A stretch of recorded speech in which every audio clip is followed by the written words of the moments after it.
Bismillah.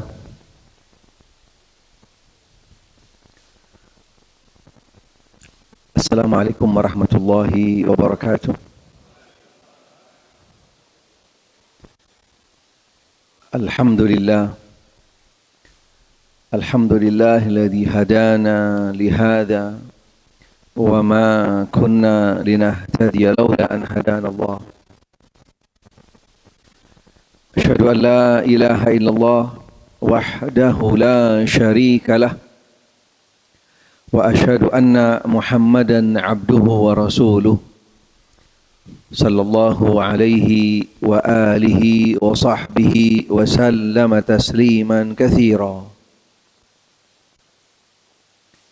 Subhanaka la ilma lana illa ma 'allamtana innaka antal alimul hakim. Rabbi shrah li sadri wa yassir li amri wahlul 'uqdatam min lisani yafqahu qawli. Allahumma arzuqni al-ikhlasa fil qawli wal 'amal fis sirri wal 'alan. Ma'asyiral muslimin wal muslimat, ikhwan akhawat rahimani rahimakumullah. Jamaah Masjid Al-Muhajirin yang mudah-mudahan senantiasa dirahmati oleh Allah Subhanahu wa taala. Alhamdulillah wa syukurillah. Tentunya dengan izin, takdir, kemudahan dari Allah Subhanahu wa taala. Pada pagi hari ini Allah Subhanahu wa taala mengumpulkan kita, mempertemukan kita di tempat semulia-mulianya tempat. Khairul biqa', belahan, potongan tanah yang ada di atas muka bumi yang paling mulia, dengan segala spesifikasinya yang ada di dalamnya, mulai yang sifatnya dengan tanah dan tidak beratap. Ketika tempat tersebut dijadikan tempat untuk bersujud kepada Allah, untuk memohon minta kepada Allah, menjadi tempat tujuan seorang hamba untuk mendekatkan diri kepada Allah. Khairul biqa', paling mulianya tempat di atas muka bumi, Baitullah. Sekaligus kita berada di dalam majlis yang paling mulia dari seluruh majlis yang ada di atas muka bumi. Walaupun mungkin dengan sekedar informasi yang terbatas, media-media yang seadanya, aksesoris yang mungkin tidak banyak, bahkan mungkin tak terlihat, dan seterusnya dari beberapa spesifikasi yang mungkin berbeda dengan majelis-majelis yang lainnya, yang tidak harus menggunakan lampu, sorotan lampu atau mungkin dan yang lainnya dan seterusnya. Tapi ketika di dalamnya dibacakan ayat-ayat Allah, zikrullah, sabda-sabda Nabi sallallahu alaihi wasallam, khairul majlis, baik-baik majlis yang ada di atas bumi, yaitu majlis ilmu.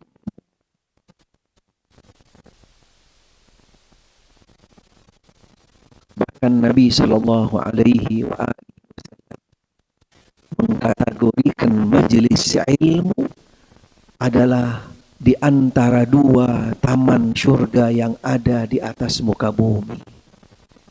Salah satu dari dua taman surga yang ada di atas muka bumi. Allahu Akbar. Taman surga yang pertama yang ada di Madinah, yang ada di Masjid An-Nabawi, Ar-Raudhah An-Nabawi, yang jaraknya antara rumah beliau dengan mimbar, dan yang kedua yaitu taman surga yang berada di seluruh belahan dunia, ketika di dalamnya dibacakan ayat-ayat Allah, sabda-sabda Nabi Shallallahu Alaihi Wasallam, umat berkumpul di dalamnya, zikrullah, itulah taman surga yang kedua, majelis ilmu.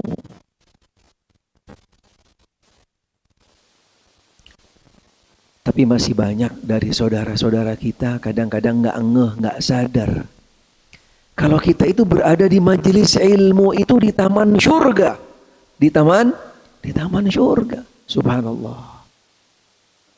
Sehingga mereka belum bisa benar-benar memanfaatkan, memaksimalkan posisi keberadaan mereka di taman surga.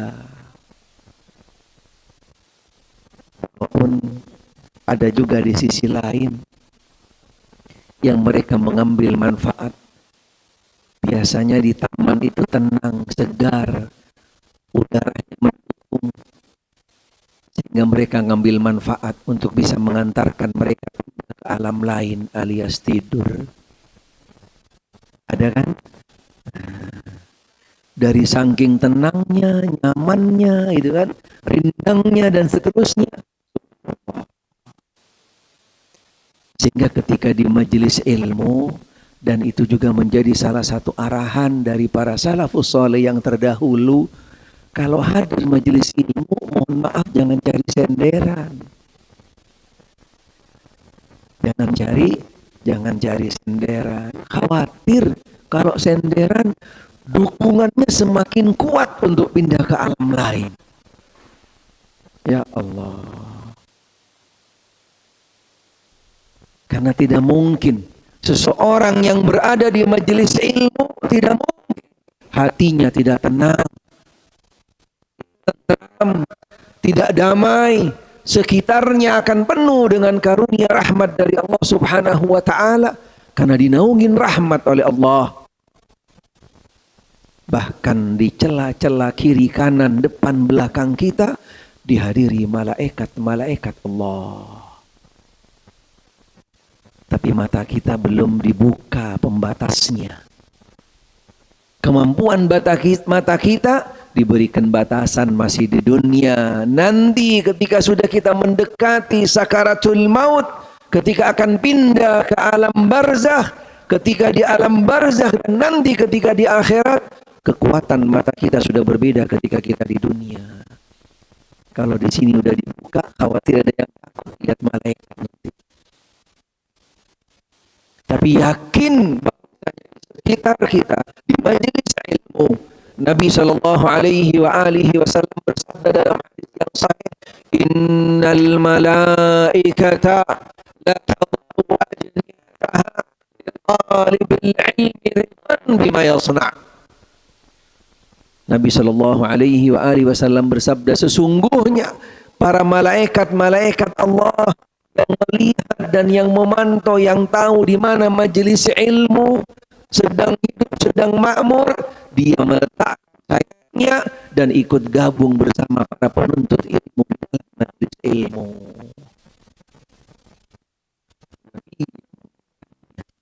Yang sumbernya wahyu dari Allah Subhanahu wa taala. Malaikat-malaikat Allah ikut hadir. Majelis-majelis yang lain nggak ada malaikat yang pada hadir, nggak ada. Ratusan, ribuan, ataupun majelis-majelis yang dikatakan sakral lah, mohon maaf, apalagi yang namanya cuma perayaan, nggak ada. Malaikat nggak bakalan hadir, subhanallah. Tapi kalau majelis ilmu, jelas-jelas Nabi Shallallahu Alaihi Wasallam yang menyampaikan dengan hadirnya malaikat-malaikat Allah Subhanahu Wa Taala. Sehingga ketika di majelis ilmu, kadang-kadang ada pasang surut, ada semangat dan juga lagi futur, wajar. Karena di sini peluang untuk bisa masuk ke majelis ilmu, kesempatan untuk bisa bergabung di majelis ilmu, duduk bersebelahan dengan malaikat-malaikat Allah adalah orang pilihan. bukan orang-orang sembarangan, orang-orang pilihan bersebelahan dengan para malaikat-malaikat Allah. Allahu Akbar. Sehingga kadang-kadang ada beberapa majelis yang mungkin kondisinya seperti itu. Sehingga jika tahu tentang spesifikasi apa itu majelis ilmu, di mana keberadaannya, siapa yang berada di dalam, akan memberikan lebih lagi motivasi kepada kita untuk tidak menyia-nyiakan majelis ilmu dan juga kesempatan untuk bergabung bersama orang-orang pilihan, orang-orang yang dimuliakan oleh Allah Ta'ala, para malaikat Allah, ibadun mukramun la ya'sunallah yaf'aluna ma yu'marun. Malaikat-malaikat hamba yang dimuliakan oleh Allah, dan mereka tidak pernah bersalah kepada Allah, dan mereka ketika diperintahkan mereka tunduk patuh taat menjalankannya.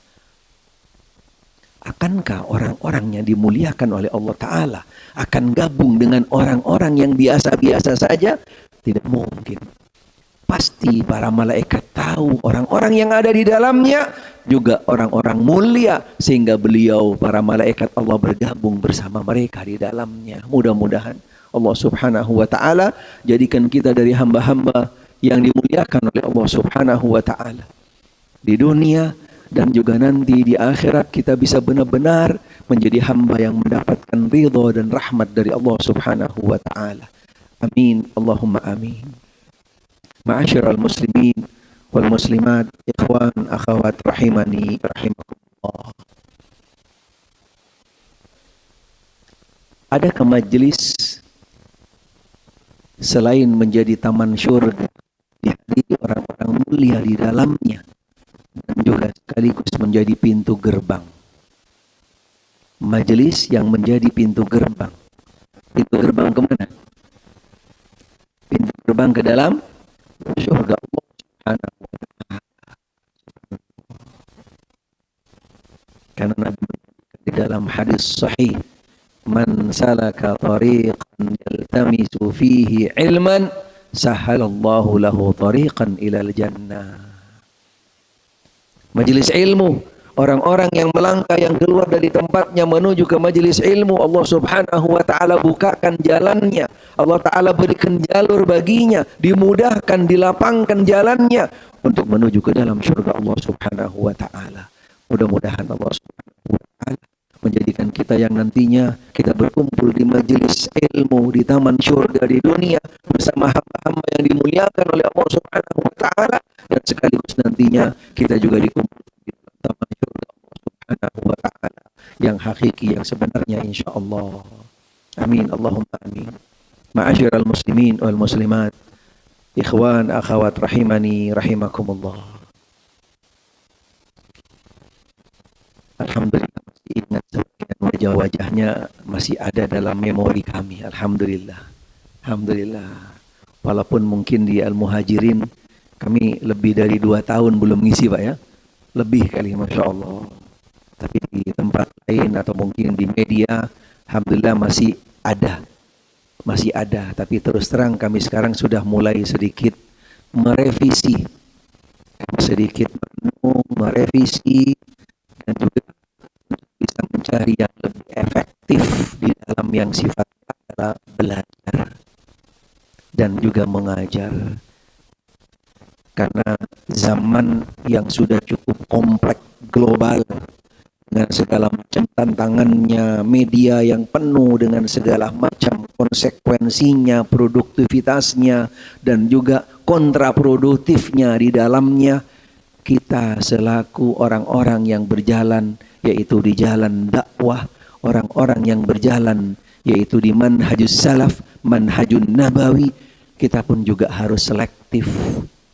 Kita pun juga harus smart untuk bagaimana menempatkan, bagaimana untuk mempersiapkan metode yang lebih tepat dan juga minimal bisa lebih mendekati dan jangan keluar dari manhajun nabawi, manhajus salafus saleh di dalam menyampaikan dakwah dan juga di dalam mengambil ilmu.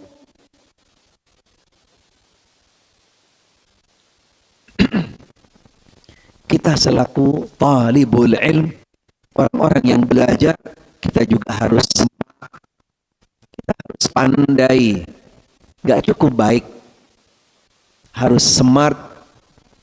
Bagaimana kita selektif dalam memilih majelis ilmu seperti yang kami sampaikan tadi, sorotan-sorotan lampu di tempat-tempat yang keren gitu kan, dengan suasana yang khusus dan seterusnya, tidak ada. Kita harus selektif. Dan kita pun juga harus bisa lebih selektif di dalam menyampaikan konsep-konsep, metode-metode, yaitu untuk yang namanya belajar dakwah yang pakemnya sudah jelas, tidak keluar daripada pakem nabawi, dari metode nabawi, dari konsep nabawi yang dilanjutkan oleh mereka para salafus saleh rahimahumullah. Karena pasti benar manhajun nabawi, metode nabawi, konsep nabawi pasti benar, dan yang langsung dilanjutkan oleh mereka salafus saleh rahimahumullah. Buktinya apa? Berhasil mereka mencetak kader, memberikan sebuah perubahan peradaban dengan umat, yaitu banyaknya para ulama, walaupun metodenya di dalam pembelajarannya sederhana, klasik, yang sifatnya adalah talaqi, yang mungkin coba kita renungkan bersama. Karena metode yang sudah terbukti keberhasilannya dilakukan mereka yang terdahulu salafus saleh rahimahumullah, dari antar senior ke junior, dari generasi ke generasi selanjutnya, itu yang harus menjadi sebuah pegangan kita, prinsip kita di dalam menjalankan sebuah metode pembelajaran. Jangan sampai keluar dari bentuk metode konsep yang sudah terbukti keberhasilannya. Karena beberapa, mungkin lebih dari 1 dekade kali, metode yang sifatnya kajian, mohon maaf, nampaknya harus coba lebih diefektifkan, lebih coba dikembalikan kepada marwah aslinya di dalam yang namanya belajar. Karena di dalam kajian tidak bisa dikategorikan yaitu talaqi, tidak bisa.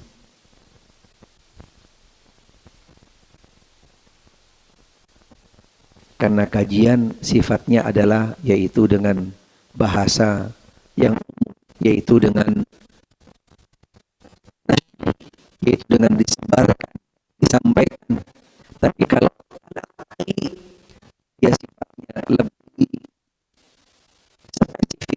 lebih spesifik dan juga targetnya tidak banyak.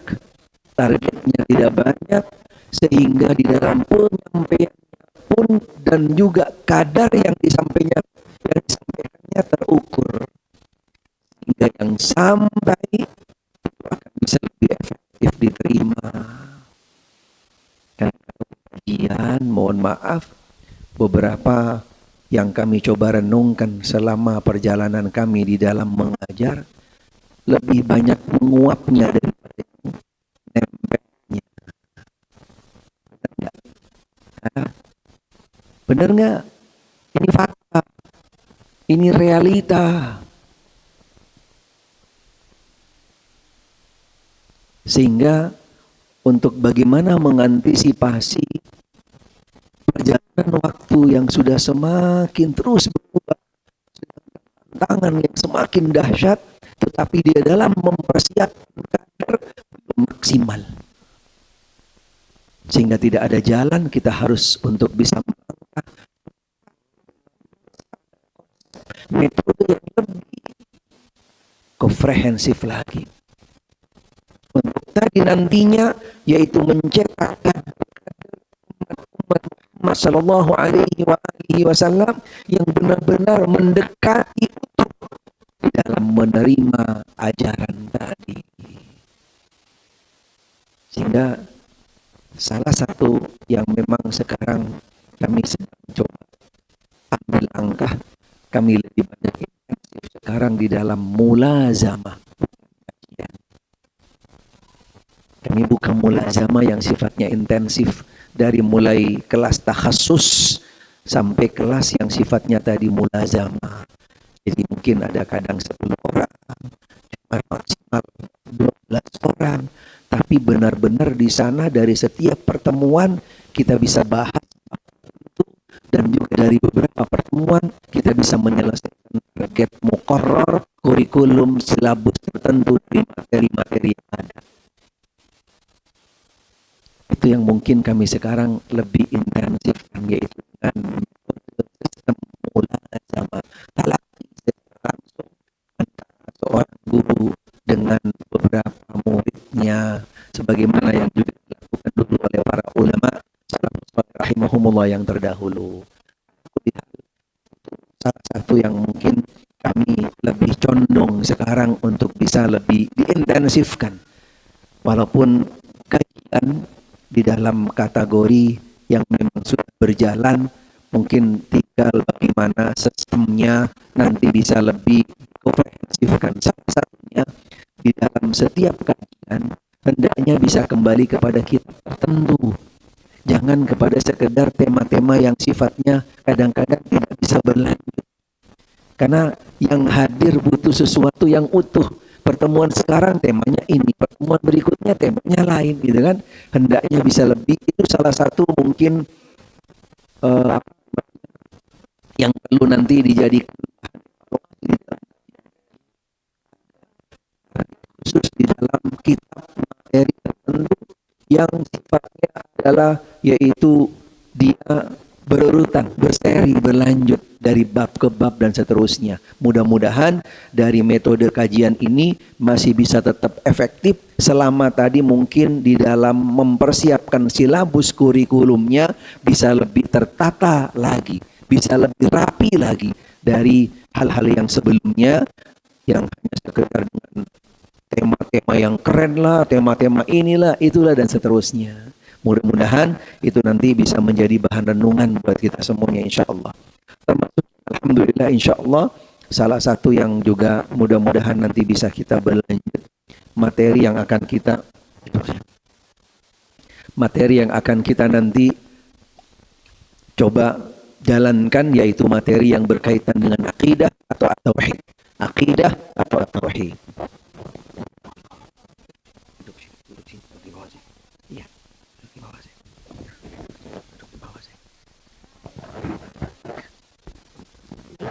Tapi alhamdulillah jamaah al-muhajirin insyaallah kami yakin sudah menjadi ahlu tauhid insyaallah. Karena sudah banyak beberapa materi-materi tauhid sudah tersampaikan. Bahkan sudah lebih dari 4 kali, bahkan mungkin dari itu insyaallah. Sehingga nanti kalau misalnya ditanya tentang tauhid, insyaallah kami yakin bisa jawab semua insyaallah. Siap kan? Karena metode kami di dalam bertanya atau ditanya, yaitu harus angkat tangan dulu baru pertanyaan.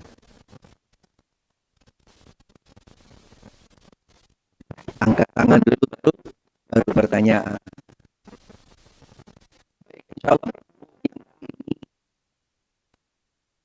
kita akan mempelajari bab tentang yang fundamental ada di dalam akidah, yang meyakini insyaallah mayoritas dari kita sudah pernah melakukannya di dalam materi akidah.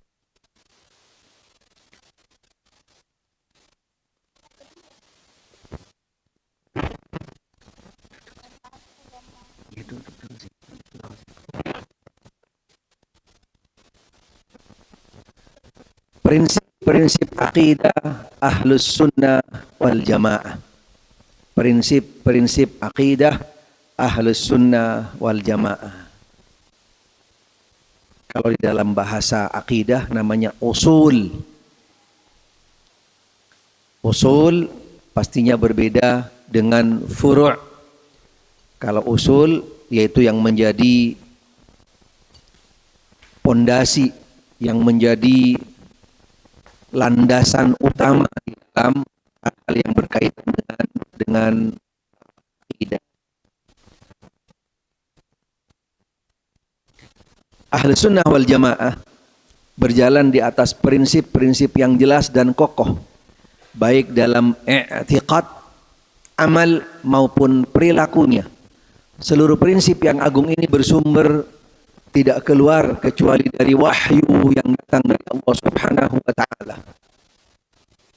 Dan sumber wahyu ini datangnya dari dua sumber, dari Al-Quran dan dari As-Sunnah An-Nabawiyah.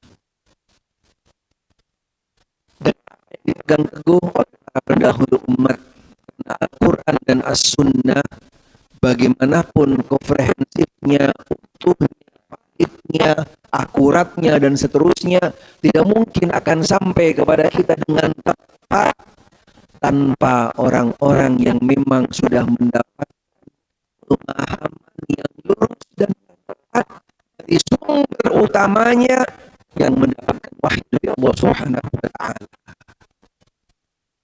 Sehingga ketika kita bersandarkan kepada Al-Quran dan As-Sunnah,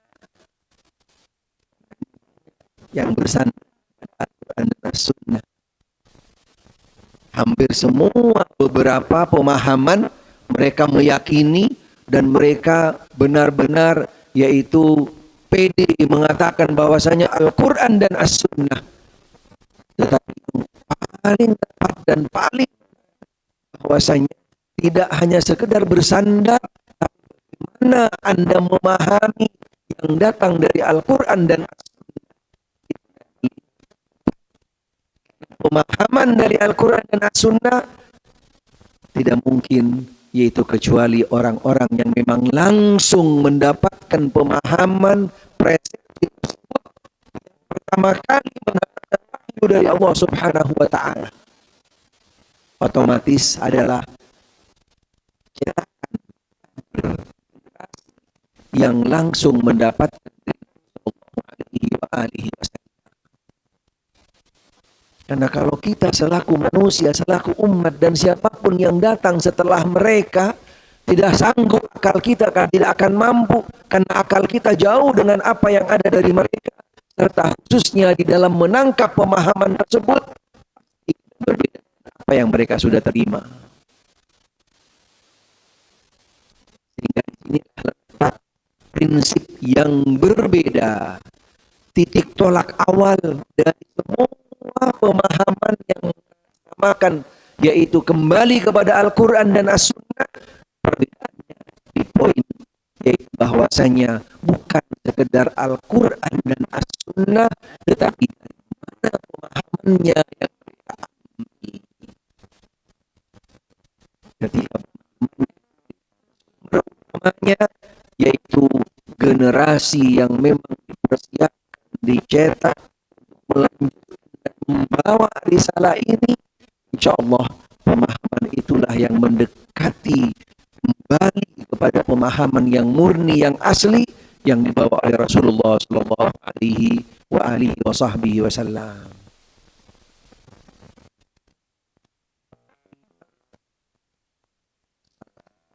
Syekh Shalih Al-Fauzan rahimahullah di dalam kitabnya, beliau coba meringkas, mengumpulkan kembali kepada prinsip akidah ahli sunnah wal jamaah, khususnya berkaitan dengan akidah ahli sunnah wal jamaah.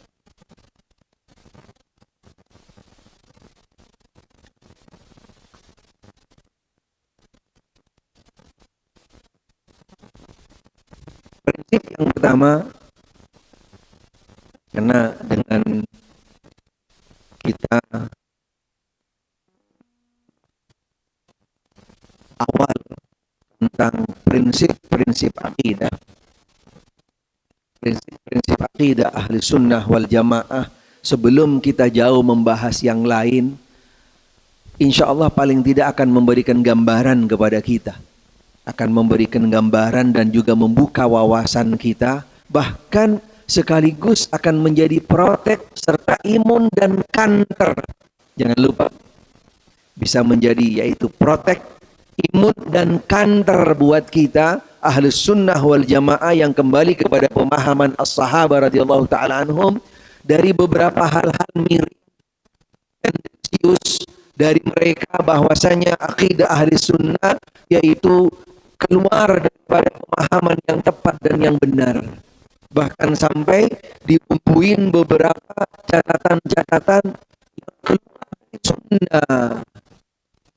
Tapi insya Allah dengan kita memahami prinsip-prinsip ini akan jelas bahwasanya prinsip-prinsip akidah ahli sunnah wal jamaah tidak sesuai dengan seperti yang mereka tuduhkan, yang mereka ragukan, bahkan yang sampai mereka itu klaim bahwasanya akidah ahli sunnah wal jamaah yaitu tidak sesuai dengan tuntunan sunnah Nabi Shallallahu Alaihi Wasallam.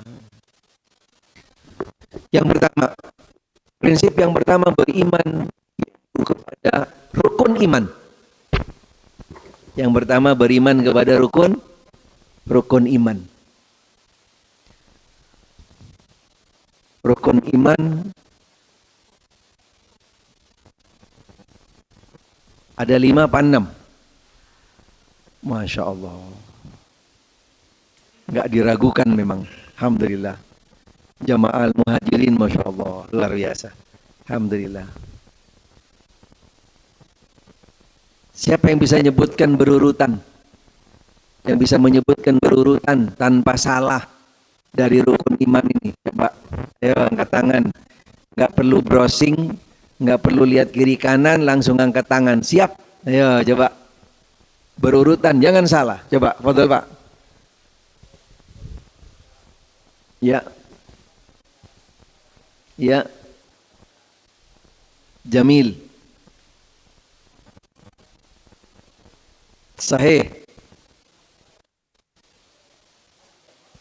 ya, Naam, ya, Salam, Ahsan, Barakallahu Fik, Masya Allah, Barakallahu Fik, Jamil, Ahsan, Barakallahu Fik. Urutan-urutan ini disebutkan di dalam Al-Quranul Karim. Dan ayatnya hampir setiap malam kita baca. Benar nggak? Tidak mungkin kita lupa sebenarnya. Karena ketika kita akan menuju ke tempat tidur, akan mengantarkan kita untuk tidur, pindah ke alam lain. Selain kita membaca ayat kursi, kita juga membaca akhir dari surat Amanar Rasul. Benar nggak? Masih ingat kan? Bisa disebutkan semua rukun iman, jadi nggak mungkin lupa. Cuman kadang-kadang kita nggak sadar, nggak ngeh kalau ayat itu adalah menjelaskan tentang rukun iman. Berarti yang pertama dari rukun iman itu adalah beriman kepada Allah.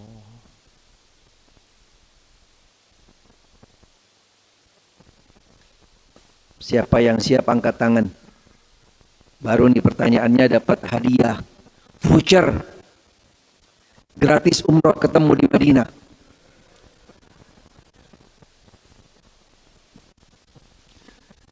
Kami siapkan voucher diskon untuk umroh.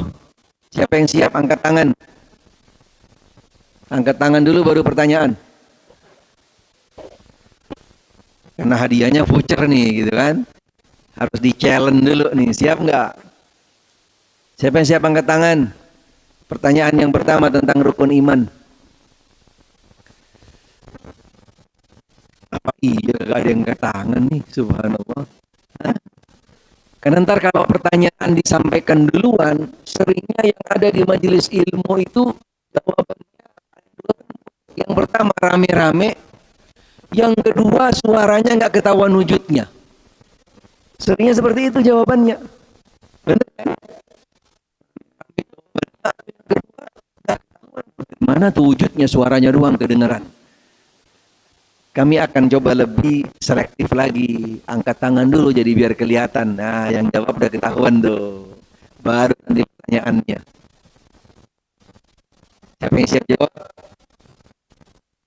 Ayo. Ayo. Dua diskon umroh. Nunggu lima voucher. Masya Allah.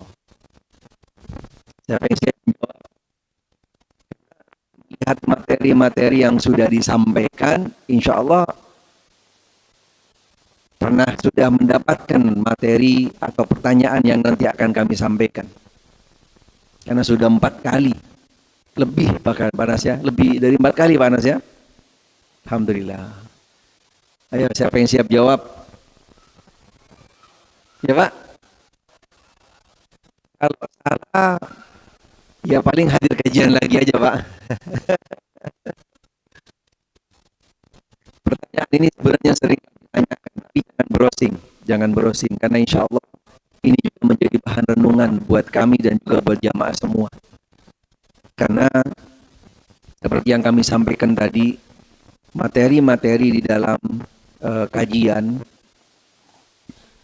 karena mereka di dalam mempersiapkan materinya itu tidak dengan kembali kepada konsep yang dari dasar, kemudian berlanjut dengan yang berikutnya, sehingga kebanyakan biasanya materinya sudah loncat dulu jauh, padahal yang dasar, yang prinsip belum mereka laluin. Sehingga dari pertanyaan ini kami akan bisa ngukur, kami bisa mapping nanti. Apa langkah berikutnya yang harus coba kita persiapkan agar mereka nantinya ketika belajar tentang masalah akidah tauhid ini bisa benar-benar dari tahapan-tahapan demi tahapan dari dasar dan selanjutnya. Pertanyaannya di dalam bab tentang beriman kepada Allah, siapa itu Allah?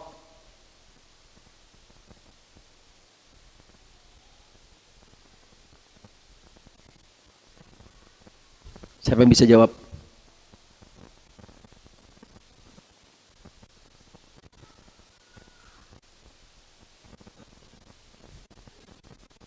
Ini bukan di sini aja, hampir semua kajian yang kami isi dari sudah beberapa tahun yang lalu sampai kemarin, belum pernah ada yang bisa menjawab dan benar jawabannya. Padahal kami lihat majelis tersebut sudah lama bahas materi akidah, buku-buku akidah dibahas semuanya, subhanallah. Ditanya tentang siapa itu Allah, tidak ada satupun yang bisa jawab. Ini termasuk salah satu dilema buat kami juga dari seorang yang menyampaikan ilmu. Di mana nih sisi yang harus kita coba benahin?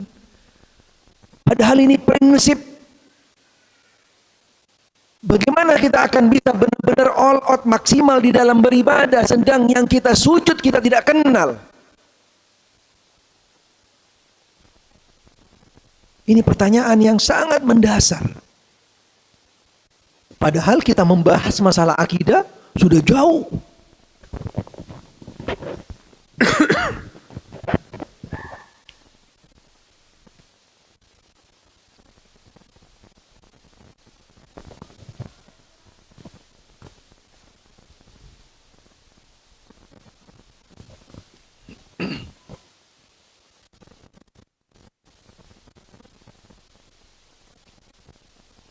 Kira-kira siapa nih? Kalau yang bisa berarti sudah browsing. Karena waktunya udah cukup panjang nih. Nah, tapi jarang, hampir di semua kajian. Kalau browsing pasti ada kaitannya dengan beberapa kajian yang pernah kami sampaikan. Walaupun padahal ada materi yang kemarin kami coba ikutin di sini, mengenal Allah. Allah itu dekat. Mungkin tidak dibahas siapa itu Allah. Nah, ini poin yang insya Allah ketika kita sudah mengenalnya akan lebih besar lagi memberikan semangat motivasi kepada kita untuk bisa benar-benar kita itu all out maksimal dalam mendekatkan diri kita kepada Allah Subhanahu wa ta'ala.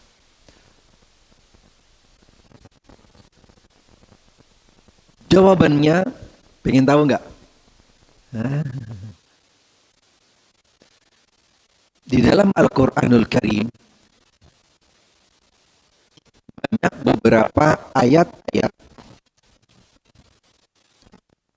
yang berkaitan dengan sebab-sebab turunnya ayat itu adalah karena pertanyaan dari para sahabat, pertanyaan dari umat yang ada pada waktu itu, ataupun dari sumber yang lainnya.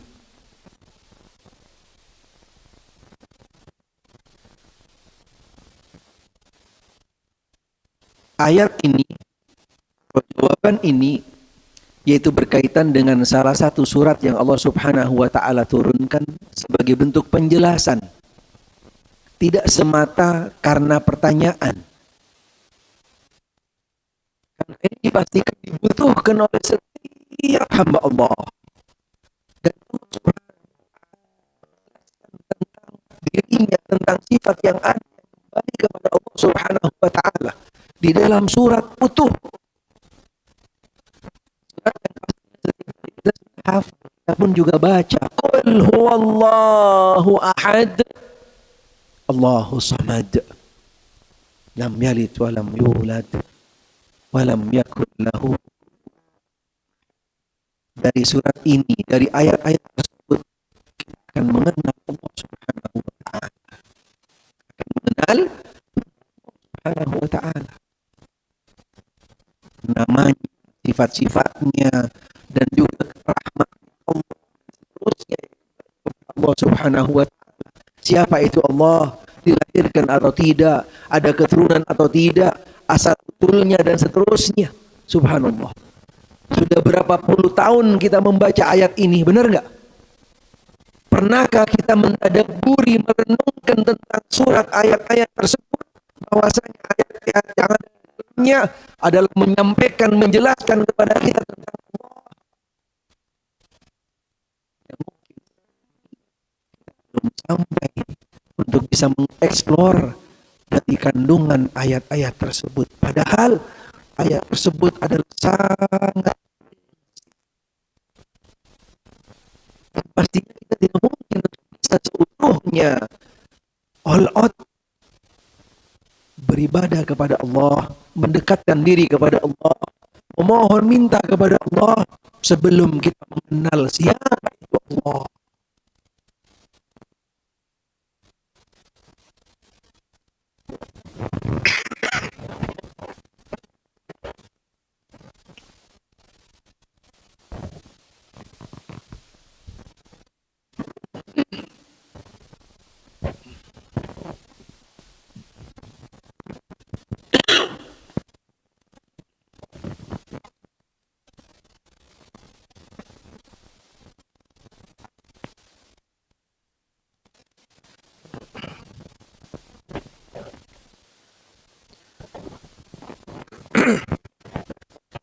Prinsip yang pertama yaitu tentang rukun iman. Dari rukun iman yang pertama adalah mengenal Allah Subhanahu wa Ta'ala. Beriman kepada Allah, mengimani Allah Subhanahu wa Ta'ala dengan konsep metode yang ada di dalam akidah ahli sunnah dalam mengenal dan memahami Allah Subhanahu wa Ta'ala. Konsep dan metode insyaAllah pastinya sudah, yaitu dalam at-tauhid yang ada di dalam tiga kategori. Mengenal Allah Subhanahu wa Ta'ala di dalam rububiyah, ilahiyahnya, dan di dalam sifat. Ini pastinya udah di luar kepala semua. Tetapi poin yang mendasar tadi yang kami coba ingin sama-sama kita,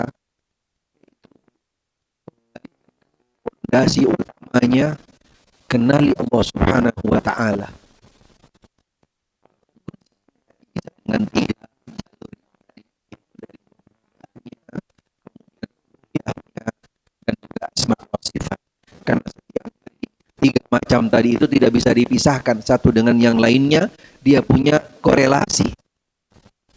Karena tidak mungkin akan terwujud uluhiyah sebelum dia memahami apa itu rububiyah.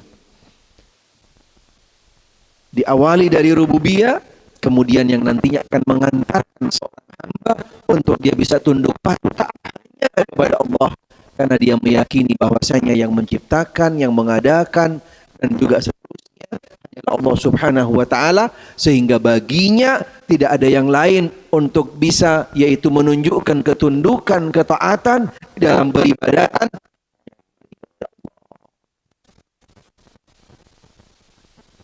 Apa 3 prinsip yang ada dalam rububiyah? Ini pertanyaan duluan nih. Yang keempat, apa 3 prinsip yang ada dalam rububiyah? Bagus, bagus. Ada yang sedikit lagi lebih spesifik. Bagus. Masya Allah, bagus. Ada yang mungkin menambahkan yang lebih spesifik? Sebenarnya sudah mendekati kepada tepat insya Allah. Yang tepat adalah ar-rububiyah, kembali kepada yang pertama, al-khalq, penciptaan. Al-khalq. Yang kedua, at-tadbir, pengatur. Yang ketiga, al-milk, memilik. Allah Subhanahu wa taala di dalam rububiyahnya, Allah yang menciptakan, yang mengatur dan yang memiliki. Siapapun yang kembali kepada rububiyah, apapun yang kembali kepada rububiyahnya Allah taala, Allah lah yang menciptakannya, yang mengaturnya dan yang memilikinya. Al-khalqu wat-tadbiru wal-milk. Sehingga dengan 3 prinsip ini yang ada di dalam rububiyahnya Allah Subhanahu wa taala akan mengantarkan seorang hamba dia itu hanya kembali kepada Allah, hanya beribadah kepada Allah, yaitu dengan makna yang lain, tauhidullahi azza wa jal fi rububiyatihi wa uluhiyatihi wa asma'ihi wa sifatihi. Sehingga di dalam Al-Quranul Karim ayat yang berkaitan dengan yaitu tauhidullahi azza wa jal fi rububiyatihi wa asma'ihi wa sifatihi dalam surat Ad-Dariyah, wa ma khalaqtul jinna wal insa illa liya'budun min rizqin ayyut'imun.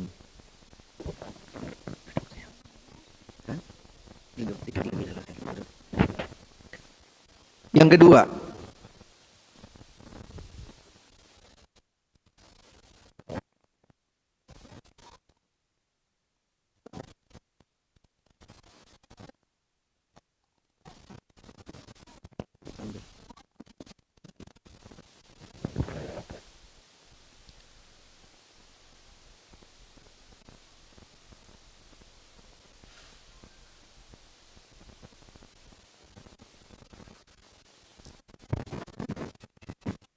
beberapa ayat yang lain yang juga yang kembali kepada Allah yang kembali kepada rububiyah, asma sifat. Di dalam surat Asy-Syura Allah Subhanahu wa taala berfirman, karena ini menjadi prinsip yang ada di dalam al-asma was sifat, di dalam al-asma was sifat yang kembali kepada Allah Subhanahu wa taala.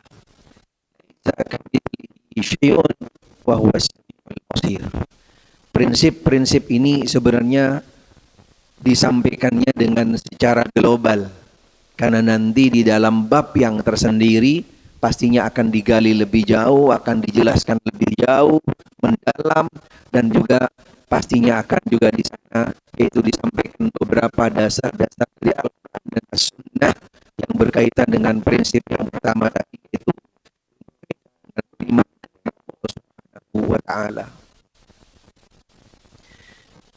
Rukun iman yang kedua yaitu beriman kepada malaikat-malaikat Allah.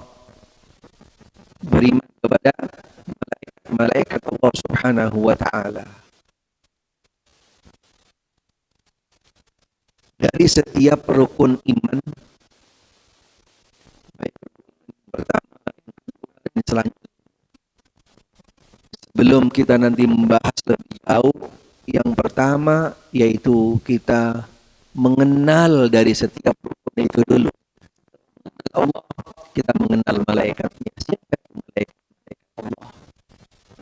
Dari mulai asal usul, dari proses penciptaan, kemudian juga spesifikasinya dan juga tugas-tugasnya. Dalam membahas tentang prinsip ini, kembali kepada para ada beberapa poin yang harus kita yaitu pahami, kita ketahui kembali kepada malaikat-malaikat Allah Subhanahu wa taala. Yang pertama bahwasanya malaikat-malaikat Allah Subhanahu wa taala adalah hamba Allah, ciptaan Allah. Tidak benar ketika dikembalikan yaitu kepada Allah, disandarkan kepada Allah, kemudian dituduh malaikat-malaikat Allah adalah sebagai anak-anaknya Allah. Ini poin yang mendasar. Dan juga dijelaskan bahwasanya malaikat-malaikat Allah Subhanahu wa taala bukanlah menunjukkan bahwasanya Allah Subhanahu wa taala butuh dengan mereka, tidak. Karena tetap Allah Subhanahu wa taala maha sempurna, yang maha mampu dengan segalanya dan seterusnya. Malaikat-malaikat Allah Subhanahu wa taala adalah hamba Allah, ciptaan Allah yang Allah Subhanahu wa taala persiapkan untuk menyampaikan hal-hal yang berkaitan dengan yaitu yang datang dari sisi Allah Subhanahu wa taala.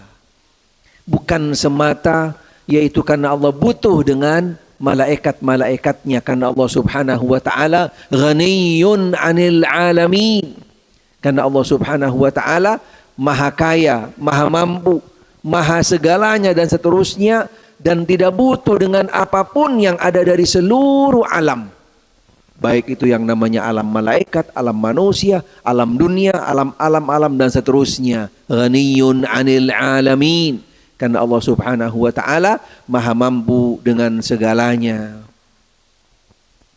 Dan malaikat-malaikat Allah Subhanahu wa taala adalah hamba pilihan.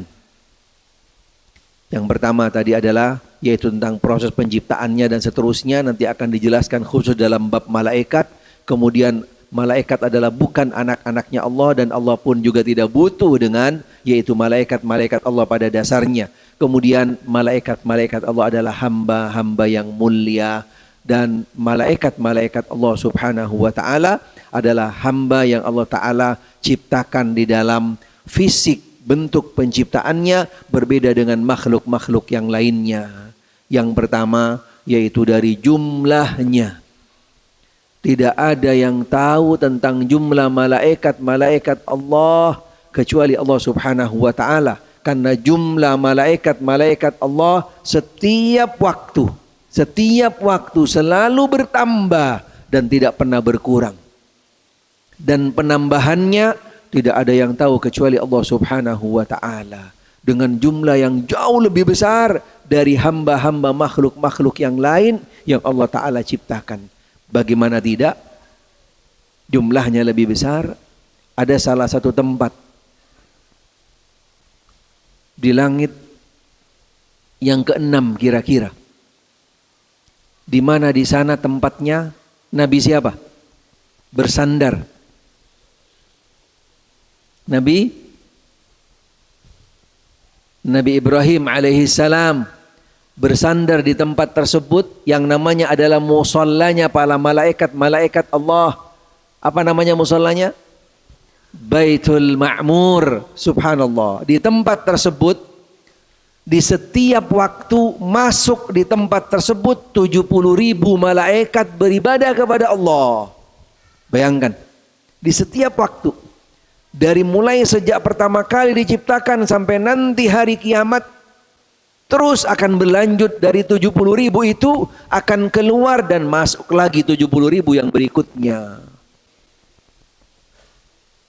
Ini salah satu yang kembali kepada yaitu mengenal malaikat-malaikat Allah. Dan nanti juga akan dibahas lebih jauh lagi di dalam bab yang khusus yang berkaitan dengan rukun iman, dan dari setiap yaitu bab yang berkaitan dengan rukun iman. Kemudian beriman kepada kitab-kitabnya.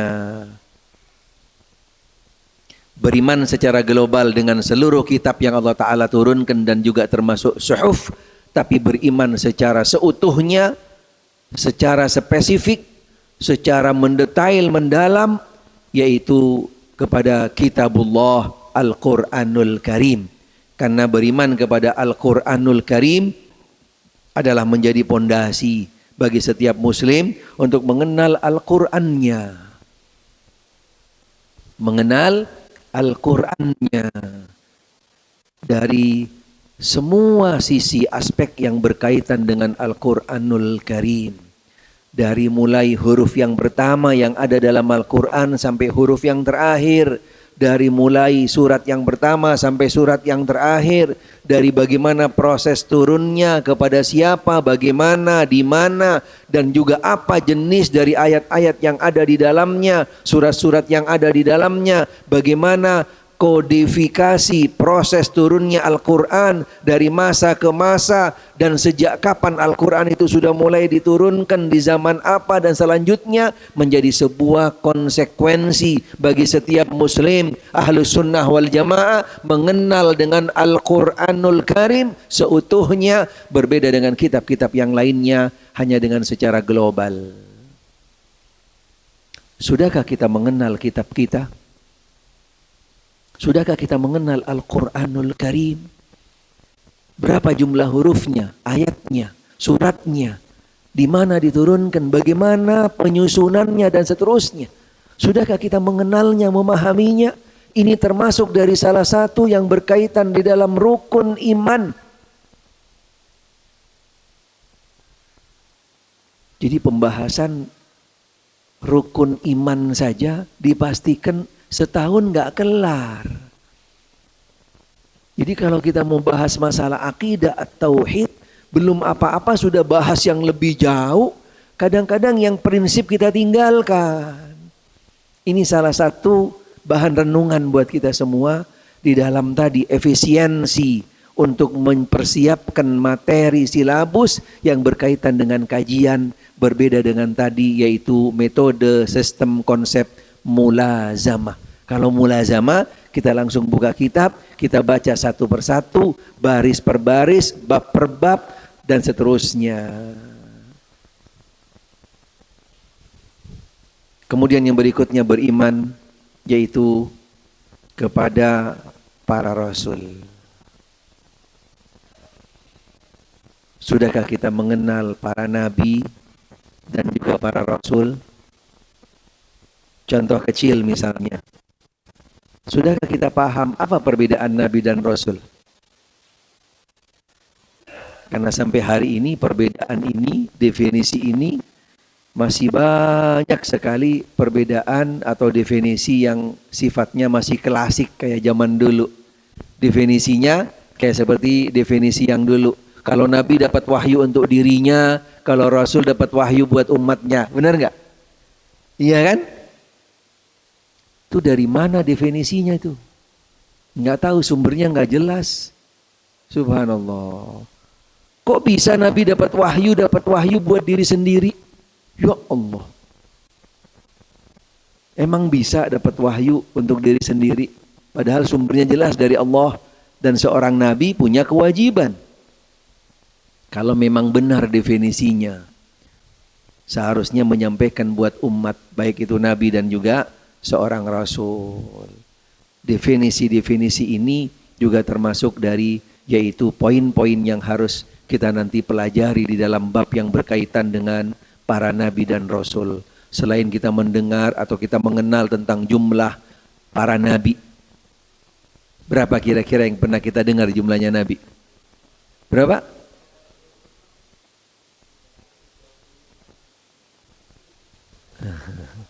Ribunya belakangan ya.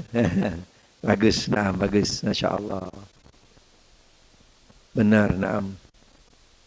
kemudian dibagi dalam beberapa kategori yang lain, jumlahnya para nabi dan rasul, kemudian jumlahnya para rasul, kemudian yang tercatat di dalam Al-Quran dan As-Sunnah.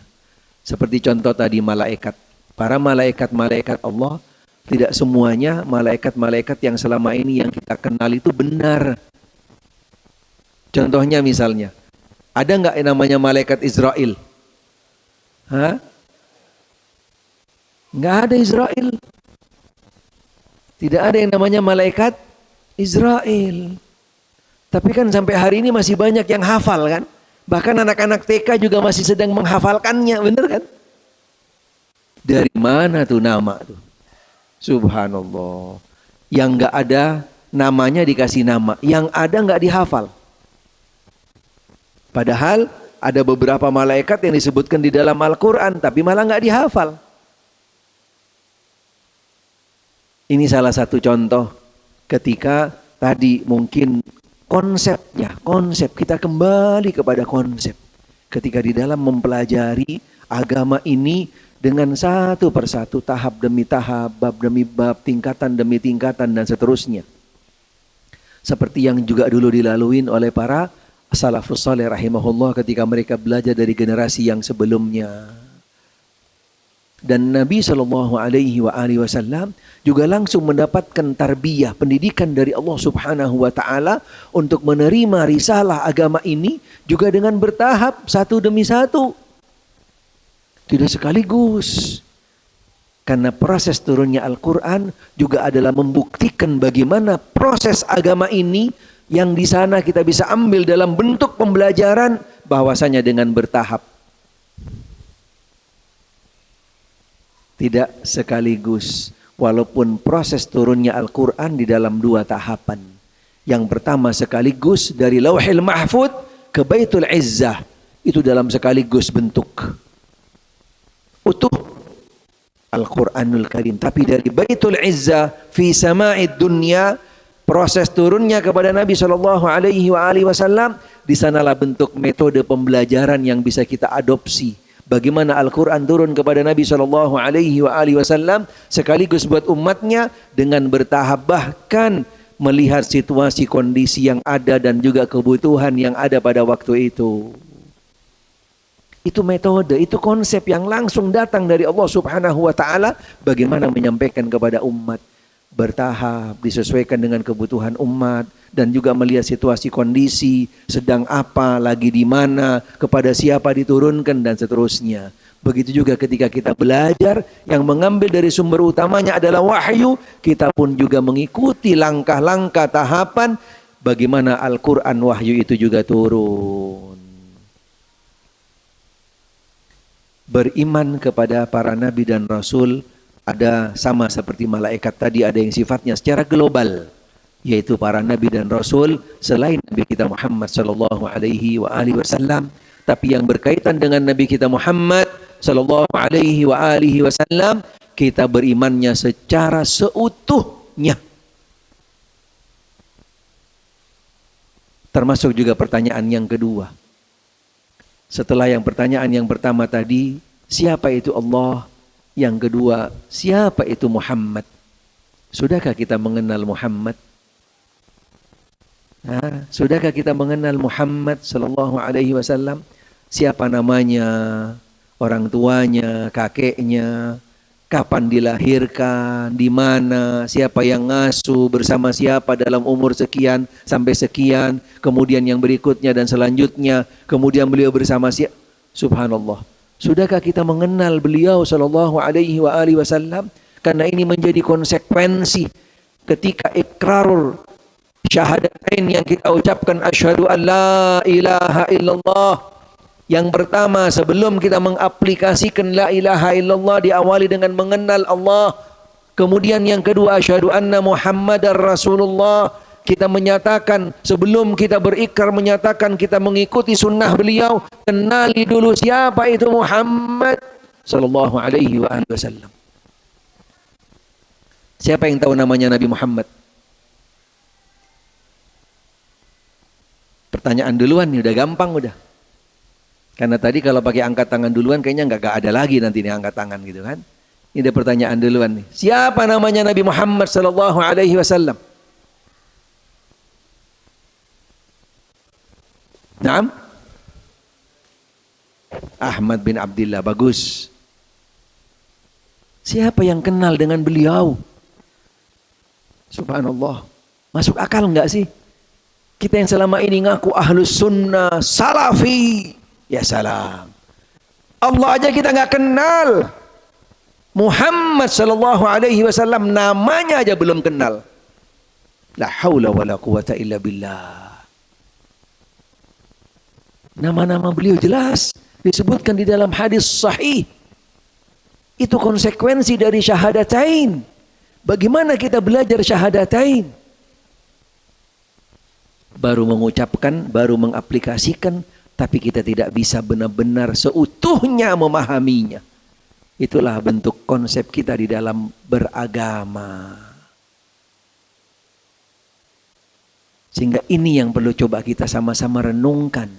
Coba kita benahin dari mana nih yang perlu coba kita padatkan, perlu kita coba tingkatkan kualitasnya agar nanti benar-benar seorang hamba mengenal Allah seutuhnya, mengenal Rasul seutuhnya, kemudian dia benar-benar menjalankan ketundukan dengan tepat dan benar, dan dia berjalan di jalan yang benar-benar yaitu aqidah as-sahihah, ibadah yang tepat berdasarkan tuntunan sunnah Nabi sallallahu alaihi wasallam.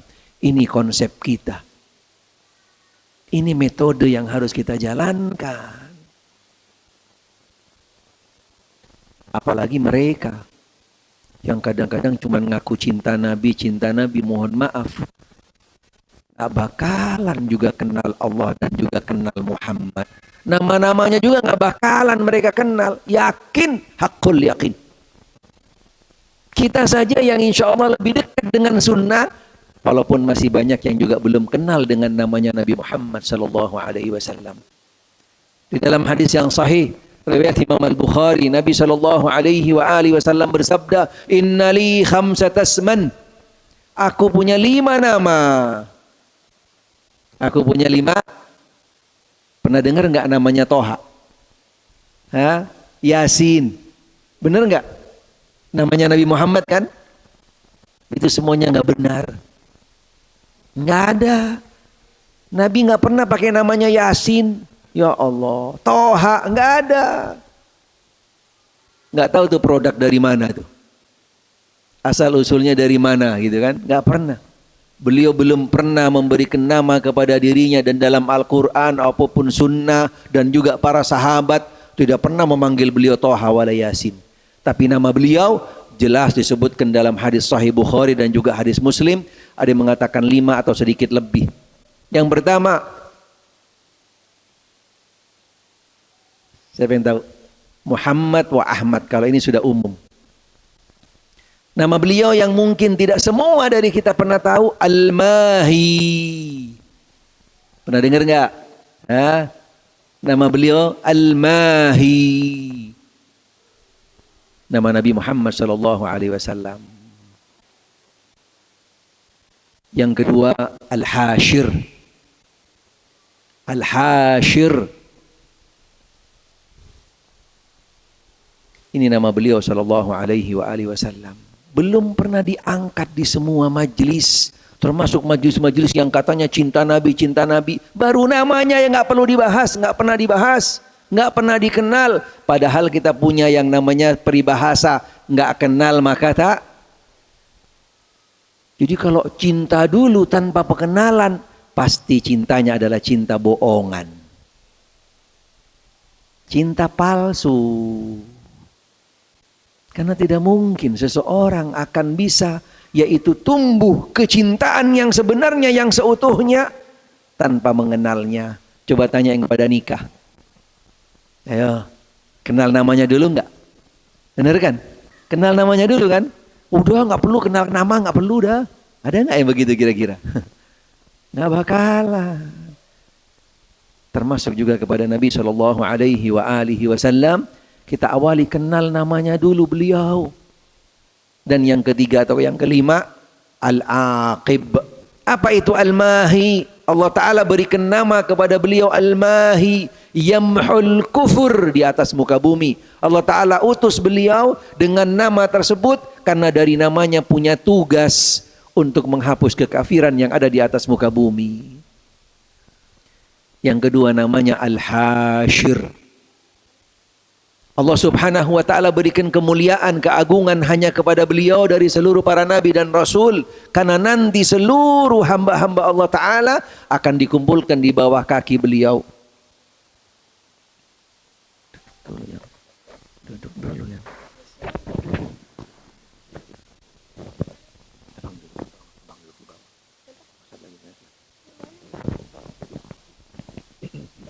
Di luar kali, coba cari. Nama yang ketiga Al-Aqib. Beliau adalah nabi, kalau bahasa orang Jakarta bilang nabi yang bontot. Udah nggak ada lagi setelahnya. Al-Aqib, la nabiyya ba'di. Tidak ada nabi lagi setelah nabi dan juga Rasul sallallahu alaihi wa alihi wasallam.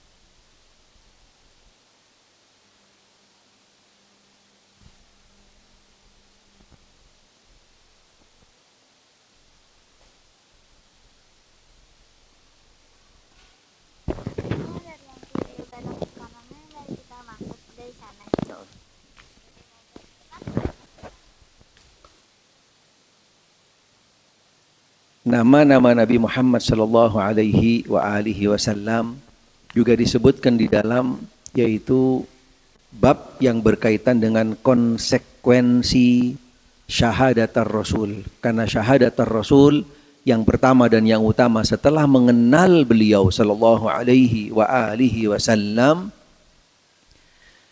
di sana konsekuensinya bahwa kita meyakini dengan hak yakin bahwasanya beliau adalah seorang nabi dan rasul yang diutus oleh Allah Ta'ala dari bangsa manusia. Itu salah satu prinsip yang ada di dalam, yaitu konsekuensi mengimani Rasul sallallahu alaihi wasallam, selain beberapa prinsip-prinsip yang ada yang lainnya, yaitu di dalam prinsip mengimani syahadat ar-Rasul. Syahadat Rasul sallallahu alaihi wasallam. Mudah-mudahan nanti insyaallah di dalam bab secara khusus tentang yaitu mengimani Nabi sallallahu alaihi wa alihi wasallam sebagai bentuk implementasi syahadat Rasul yang kita ucapkan. Yang kelima, beriman kepada hari kiamat. Beriman kepada hari kiamat. Pasti sudah jelas di dalam poin ini kata yang paling prinsip yang harus kita ketahui, dan ini juga buat hari kiamat dan juga seluruh poin yang berkaitan dengan rukun iman adalah standarnya hal-hal yang berkaitan dengan masalah gaib. Benar tidak? Beriman kepada Allah, masalah gaib. Beriman kepada malaikat, masalah gaib. Beriman kepada kitab-kitab Allah, juga berkaitan dengan masalah gaib. Termasuk juga kepada Nabi sallallahu alaihi wasallam, yaitu hal-hal yang juga berkaitan dengan sesuatu yang sudah berlalu, masalah gaib. Dan juga beriman kepada hari kiamat, ini lebih besar porsinya berkaitan dengan masalah gaib, sehingga apapun yang berkaitan dengan al-qiyamah, telinga kita, mata kita hendaknya bisa benar-benar kita berpegang kepada satu sumber, bahwasanya al-qiyamah tidak ada informasi yang valid dan aktual atau mungkin juga yang sifatnya adalah tepat kecuali qala Allah, qala Rasul sallallahu alaihi wasallam.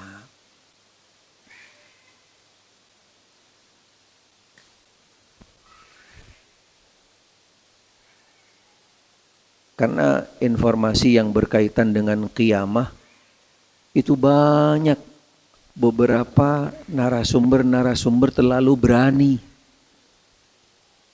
Sepertinya mendahulukan atau mendahului dari firman Allah Subhanahu wa taala, sabda Nabi sallallahu alaihi wasallam. Sehingga yang ada bukan memberikan ketenangan, ketentraman, dan juga yaitu memberikan data yang akurat dan valid, tapi malah membuat kekacauan. Karena sumbernya dari akal manusia, karena sumbernya dari hawa nafsunya, tidak kembali kepada wahyu. Tapi ketika sumbernya kembali kepada qala Allah, qala Rasul, kita akan merasa tenang, tentram, damai, karena kita mendapatkan yaitu data yang valid dan yaitu seperti tadi yang tepat.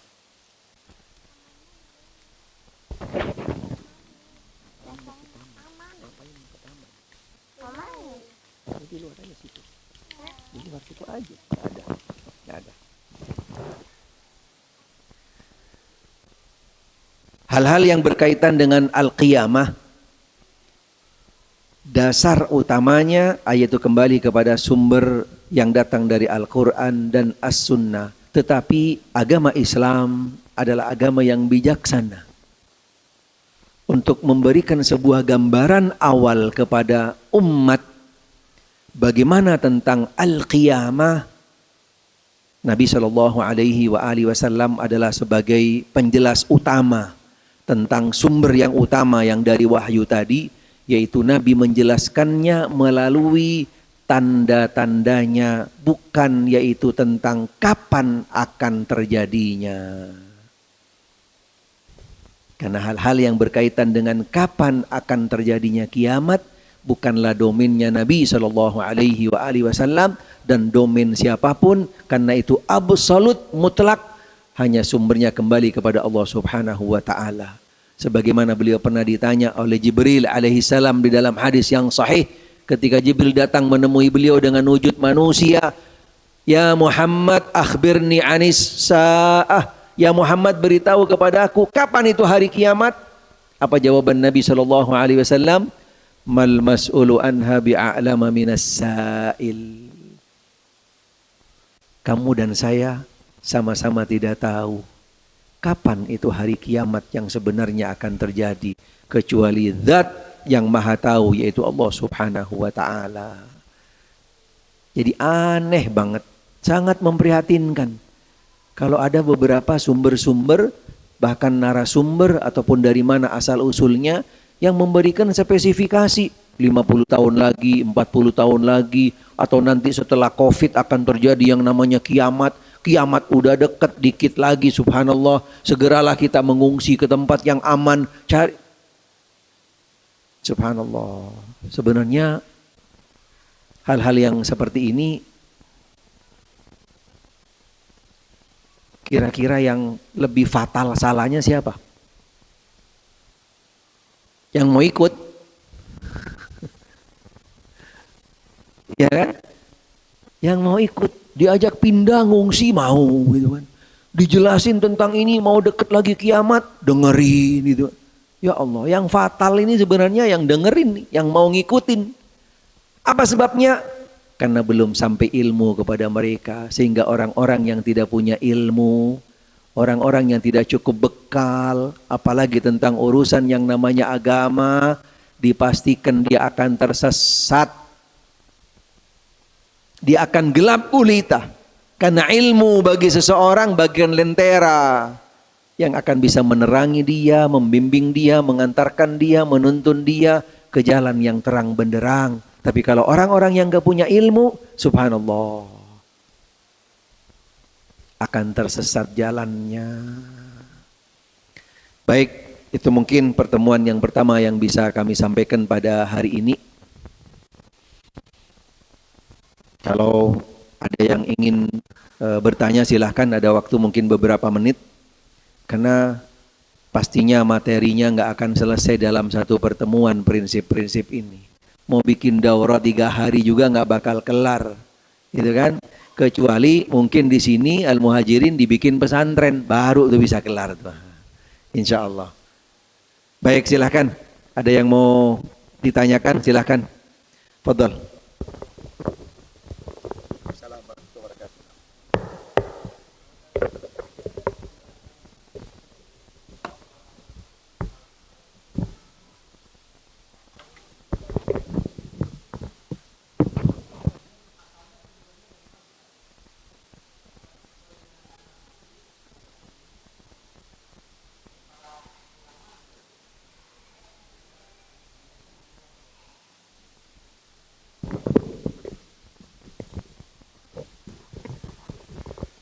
Baik, jazakallah khair. Mudah-mudahan Allah Ta'ala berikan hidayah dan taufik bagi penanya khususnya dan juga buat kita semua. Wallahu a'lam.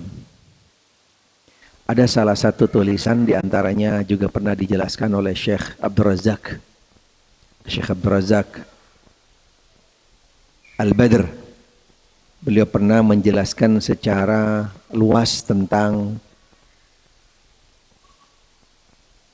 dari mana asal usul pembagian at-tauhid itu dibagi dalam 3 kategori. Di antaranya yang beliau jelaskan di dalam penjelasan beliau, pastinya ini sumbernya tidak datang dari sumber Nabi Shallallahu Alaihi Wasallam, karena mereka Nabi Shallallahu Alaihi Wasallam dan juga umat yang ada pada waktu itu daya nalarnya beda sama kita, Pak. Kalau mereka punya EQ-nya jauh di atas kita. Sehingga di dalam memahami tadi tentang rububiyahnya Allah, uluhiyahnya Allah, asma wa sifat, mereka bisa memahaminya langsung dari pemahaman Nabi Shallallahu Alaihi Wasallam. Termasuk juga sahabat salaf yang datang setelahnya. Dari tahun demi tahun itu sebenarnya kualitas di dalam memahami agama bukan seperti yang sebelumnya, kualitasnya semakin menurun, semakin menurun, dan ini perlu kita sadarin. Sehingga para ulama yang datang setelahnya coba bagaimana mereka membuat sebuah konsep untuk bisa lebih utuh dan mudah di dalam memahami tauhidullah. Mereka coba membagi di dalam 3 kategori ini. Jadi pastinya datangnya adalah bukan dari as-sahabah dan juga dari generasi yang setelahnya. Wallahu a'lam. Baik, ada yang lain? Mudah-mudahan cukup insyaallah pertemuan kita pada pagi hari ini. Mudah-mudahan apa yang kami sampaikan bisa memberikan manfaat khususnya buat diri kami dan juga buat jamaah sekalian. Yang benar datangnya dari Allah Subhanahu wa taala, yang salah dari diri kami. Mudah-mudahan Allah Ta'ala memaafkan kami. Dan akhirnya kita tutup dengan doa kafaratul majlis. Subhanakallahumma bihamdik, asyhadu an la ilaha illa anta astaghfiruka wa atubu ilaik. Wa sallallahu wa sallama ala Muhammadin wa alihi wa sahbihi wa sallam. Walhamdulillahi rabbil alamin. Wassalamualaikum warahmatullahi wabarakatuh.